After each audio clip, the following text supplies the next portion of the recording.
สวัสดีค่ะตอนนี้นะคะประมาณบ่ายโมงมั้งเดี๋ยวดูนาฬิกาแป๊บหนึ่งอืมอ๋อไม่ใช่บ่ายโมงเกือบบ่ายสามแล้วอีก15 นาทีบ่ายสามนะคะผมไม่ได้ตื่นสายนะตื่นแต่เช้ามาอ่านหนังสือแหละแล้วก็รีดผ้าทำนู่นนี่ทีนี้เมื่อเช้านี้ผมออกมาเก็บกิ่งไม้ที่สนามหน้าบ้านนะคะนึกว่าจะมีแค่กิ่งไม้หน้าบ้านหล่นก็เก็บไปครึ่งหนึ่งแล้วยังไม่หมดนะนี่ดูเรียบร้อยเพราะว่าเก็บไปส่วนหนึ่งแล้วอยู่ที่ถังหน้าบ้านเดี๋ยวจะให้ดูนะคะเนื่องจากว่าเมื่อวานนี้มีพายุหนักเพราะว่ามีประกาศแจ้งเตือนทอร์นาโดนะคะทางบ้านโบ๊ทไม่โดนหนักมากโดนคือถ้าเปรียบเทียบอะไม่หนักเหมือนที่นิวเจอร์ซีย์กับเพนซิลเวเนียนะคะทางนู้นเขาข่าวมีต้นไม้ล้มทับบ้านคือมันหนักมากอะต้นใหญ่ๆก็คือลมมันก็งัดลากไปเลยอะก็คือทอร์นาโดนี่แหละน่ากลัวเมื่อวานกลัวว่าต้นไม้อะนึกว่ามันจะล้มเหมือนกันลมแรงมากแล้วก็มีฝนตกนะคะทีนี้โปก็เลยสำรวจบ้านตัวเองเมื่อกี้เดินไปหลังบ้านเห็นก็เลยทำวิดีโอมาให้ดู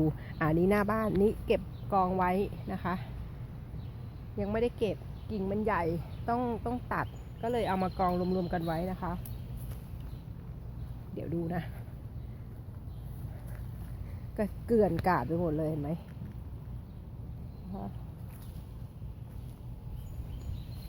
ทีนี้ที่เห็นหลังบ้านเนี่ยเมื่อหลายปีมาแล้วพายุก็เข้าแรงอย่างนี้แหละคือที่เดลาแวร์ไม่ค่อยมีก็จะมีก็โดนห่างๆนะต้นไม้หลังบ้านโบ๊ทหักไป2 ต้นนะคะอันนี้เจออีกแล้วมันหักเหมือนกันเดี๋ยวดูนะคะนี่นะคะมันหักลงมาโค่นลงมาเลยอะขนาดเบาๆนะบ้านโบ๊ทเจอเบาๆเท่านั้นนะเห็นไหมร่องรอยเดี๋ยวมุดไปดูฝั่งนู้นนี่นะคะ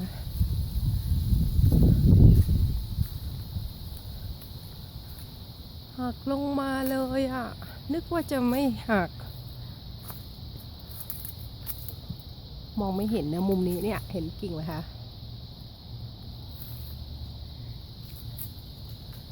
แล้วมีกิ่งไม้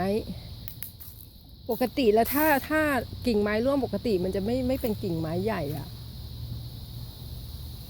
นี่กิ่งไม้ใหญ่ร่วงลงมาเนี่ยมันหักเนี่ยไปดูฝั่งไหนดีนะฝั่งนี้น่าจะเห็นหรือเปล่านี่ไง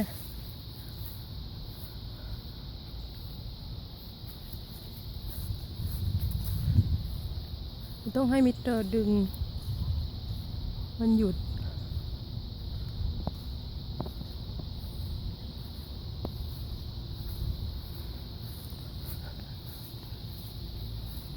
ต้นนี้แหละมีตรงนี้แหละที่เห็นรอยหัก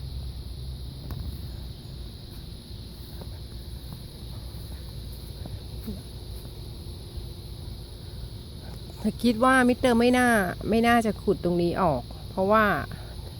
ค่าขุดก็แพงเมื่อปีก่อนนี้หักไป2 ต้นค่าขุดตั้ง750เนี่ย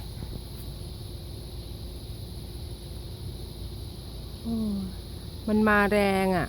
แบบว่าลมกันโชกว่าแล้วกลัวยังนึกอยู่ว่าเอ๊ะจะไปลงไปนั่งใต้ดินดีหรือเปล่า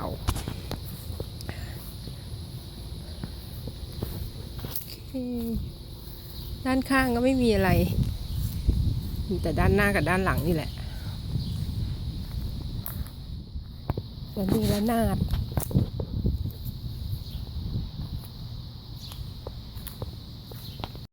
ก็ให้ดูเท่านี้นะคะนี่ก็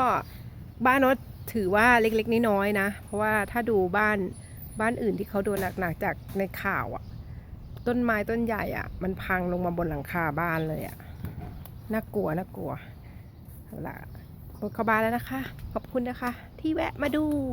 บ๊ายบายสวัสดีค่ะ